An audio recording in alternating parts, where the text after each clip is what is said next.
Framing a corner for drywall backing is all about making sure those edges have solid wood to grab onto, so your drywall doesn't crack or look sloppy.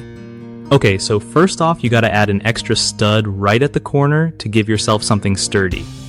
Then, use what's called a 3-stud corner, which basically means stacking 3 studs in a way that creates a solid nailing surface on both sides of the corner. You want to orient those studs so you can easily get your drywall screws in without any hassle. Stagger the studs a bit if you're planning to run insulation, so nothing gets squished or blocked. Make sure the wood is flush and lined up perfectly, because drywall loves a flat surface. Use screws or nails that are long enough to hold everything tight, but not so long that they poke through the other side. Don't forget to double check your measurements before cutting any pieces, because mistakes here can mess up the whole wall. Lastly, keep your workspace clear and organized to avoid losing small pieces or tools, which can slow things down.